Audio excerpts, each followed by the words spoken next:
What's up, guys? So in today's episode, we're actually going to dive into the S2000 and pull the cylinder head and see what's actually causing the low compression in cylinder 2.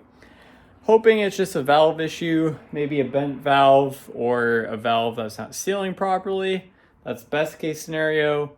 Worst case scenario is the bottom end cylinder is scored because you can't remachine these blocks because they have a special liner or a special coating on them and you can't really fix them. So bottom end would be toast. So we're gonna dive into this thing and see what's going on with it.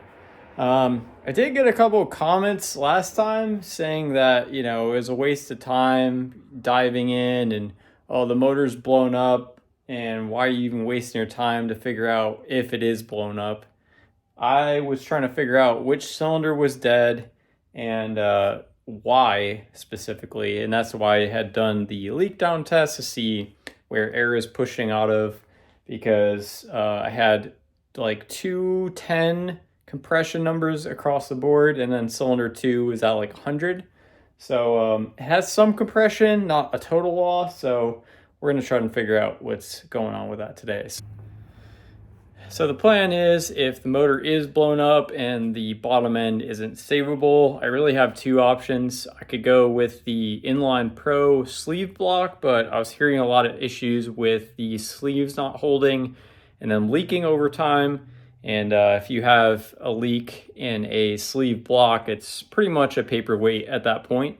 So it kind of sucks spending $3,000 on a fresh bottom end for that to happen. The other option is doing like a K20 or K24 turbo. That is an option on the table, just very, very expensive. I would probably have to sell pretty much everything that's salvageable from the F20 and my supercharger setup and probably the Link ECU. So if the motor is dead and you want to buy some of the stuff off me, that's cool. Yeah, we're gonna see what's going on with this thing. First thing I'm doing here is setting the timing to TDC, and then you want to pull up all of the valve adjusters and get the pressure off the valves. And then I'm gonna be pulling the cams next. Pretty close to pulling the cylinder head on this. I'm actually going to just leave the intake manifold on it and just pull everything off, because the bolts, the ones that go underneath the manifold, are really difficult to get to. I don't know, the previous owner, so there's some brackets that go underneath right here and in the back. And there's actually two bolts that, I don't know, someone used a Gorilla Grip on to tighten that down, and I cannot get those loose. So hopefully I could try something to get those off. There's a really tight space in between here and the manifold, so I might have to take the alternator out, which would kind of suck, but it would give me a lot more room. I did have to take the supercharger off. Cams and stuff were pretty easy to take out. And then this front gear has to come off, which is fairly easy.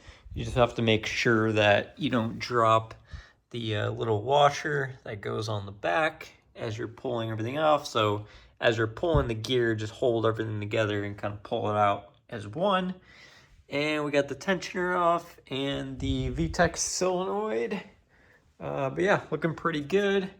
The exhaust manifold hardware was pretty easy to get off. And then there's actually a bracket down there that holds it on to the car. So I did get that off, but no broken valve springs or anything, broken retainers. So looking pretty good. The previous owner told me that these were the AP2 retainers, but I really don't think they are. The AP2 ones are a little bit thicker on the top, and these just seem super thin. I mean, maybe I'm just used to looking at, BMW cylinder head or something, but I don't know. Those look pretty thin. And the AP1 retainers are notorious for cracking, but luckily they're not cracked on mine. So just gonna undo all these bolts. I gotta try to get that manifold bolt off, and then we can pull this head. All right, so finally got to pulling the cylinder head. It was really a pain with that intake manifold trying to get all those bolts off, but I think that was the easiest way. Cylinders actually look perfect, and I actually found out the issue with cylinder 2. Can you spot it? Yeah, so filled that exhaust port with some water, and it is just dumping out of there. That is where the loss of compression is. So this is actually probably going to be a short video with just that leaky exhaust valve. I just got to take this cylinder head to the machine shop, and this motor is savable, luckily. I might actually upgrade the valves while I'm in there. I'm gonna have to look into what the options are.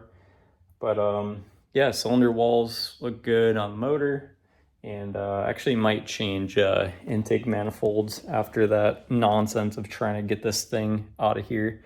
I don't know if the aftermarket ones are easier to take on and off, but I want to make this car more serviceable and easier to work on. So yeah, that's probably the best news I could have had with this thing. Um, yeah, short video, just taking the cylinder head off, and that was the problem. So I was doing some thinking, and I actually have pretty much three options to go with from here. I can keep the supercharger set up and continue to run the supercharger.